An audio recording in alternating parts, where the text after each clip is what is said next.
What's up, YouTube? Today I'm going to be tackling the oil pan removal on the Mazda 6. So I noticed a leak in the driveway, and it was very frustrating. So I finally got a chance to look under there, and you can see those are the initial pictures. Some of those bolts had some oil covered, and I knew I had to take it further. So the first thing you want to do is drop that underside engine cover. So it's 4 10mm bolts, and then you have a couple bolts on the side, and then you have some pop clips that you need to remove.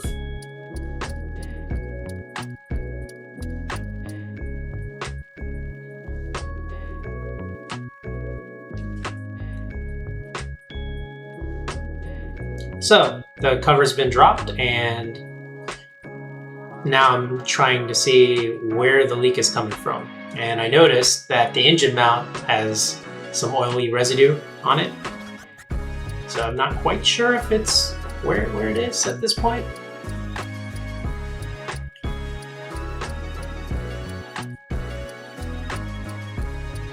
I looked at the front of the oil pan and I did not notice any seepage. It looked pretty dry over there.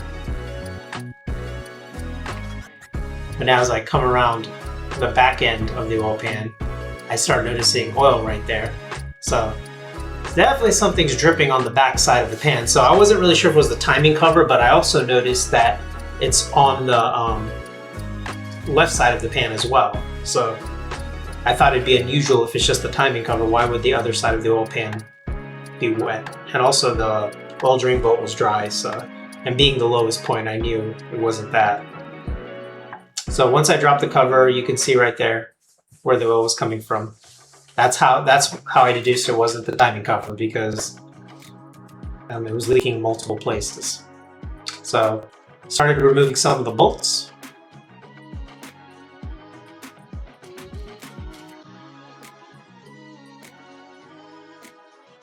I don't think order matters when you're removing it, but I was trying to remove the pan and I was having a lot of difficulties, so I decided to pull the side panel off, which gave me access to the groove between the pan and the block, and that helped tremendously. I ended up using a putty knife. That was the successful tool. I tried all kinds of other tools. First I started with a flathead. Don't do that. You will actually create indentations. But eventually it did come off, and you can see right there, that's the initial video right here. Pretty nasty. This RTV was dry, by 150,000 miles worth of wear and tear. And you can see how wet and damp it is towards the back of the pan.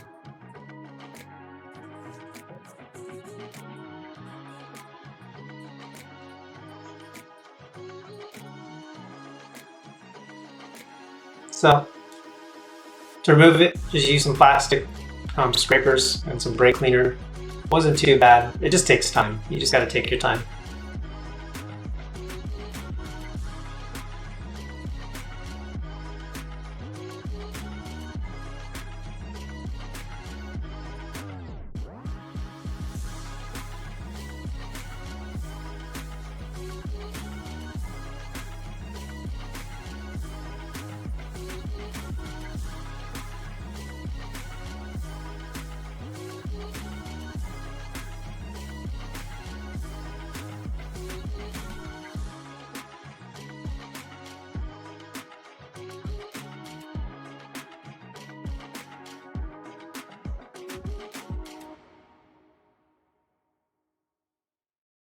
You can probably see the band-aid right there I had. I was actually scraping my wrists up trying to remove the pan because the metal is really sharp under there. But I do recommend using some sort of padding when you're prying the tool off. You can see right there, it's really easy to scuff yourself up. So now it's clean. I'm cleaning the bottom of the engine block, scraping it off, getting all that gunk off, removing some of the residual RTV. These are the screws. You do need to remove the RTV off of those. You will crack the block if you don't do it. So I used a brass brush right there and some pliers just to hold it, and then just some brake cleaner. So here's the after result after I cleaned it. Looks pretty good.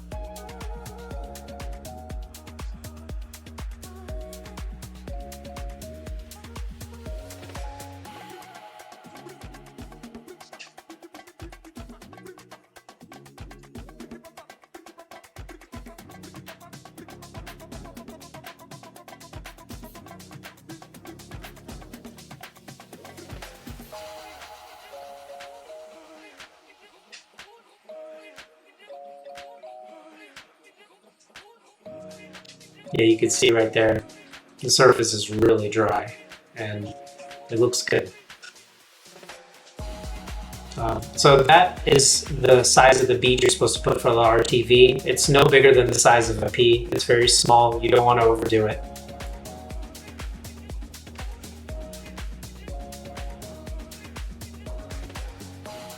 So here it is. Here I am putting the RTV around. Also, you want to note the orientation of where you're supposed to put the RTV on the pan. You do not want to smush it in with your finger. You don't even want to touch it. You want to let it set by itself. So here I am setting it. Pay attention to the orientation of the bolts. It was a little difficult when you're under the car to know which way is front and which way is the back. Now the first 2 times I did this, I torqued immediately, which is what the instructions say. However, I do not recommend that. What that'll do is it will not allow the RTV to cure fully, and RTV is room temperature vulcanizer, so it needs air to dry. And you can see right here, 24 hours later, and this thing was still leaking oil. It was really frustrating after all that effort I put in to see it leak again. So, time to do it again.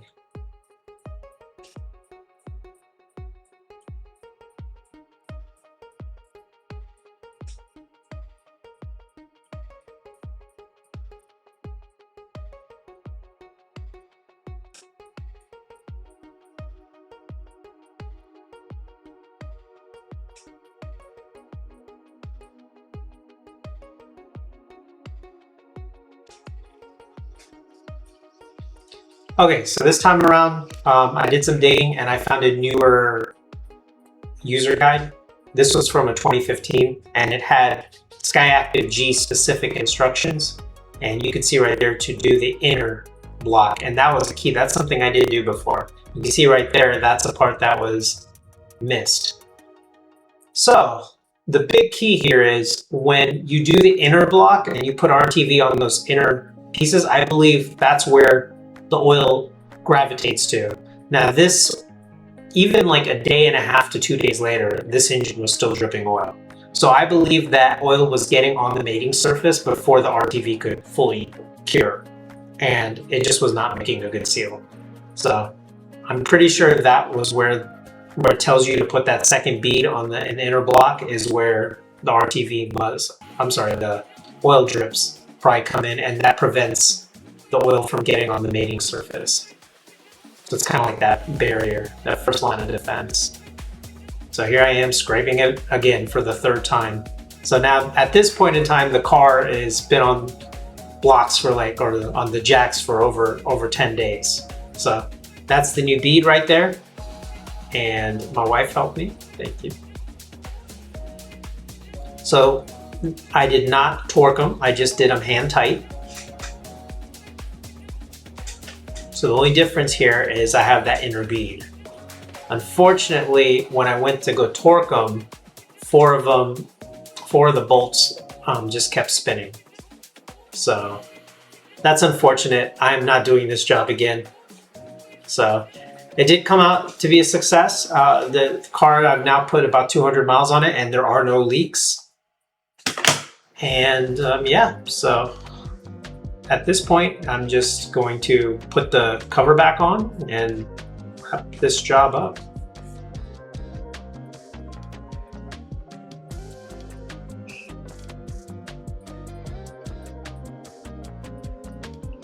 It's definitely a good feeling knowing that the oil pan isn't leaking. And putting back the oil I had taken out. Now I had a clean container, so I made sure I wanted to reuse the oil. It only had 1,000 miles on it, so it had plenty of life left. And here's the final video of the oil pan, and you can see it is completely dry. Not sure if it's the perfect bead, but I will say it's not leaking, so I definitely did something right there. I do believe that the 4 bolts, I believe they were right there. These are the ones that I think are stripped.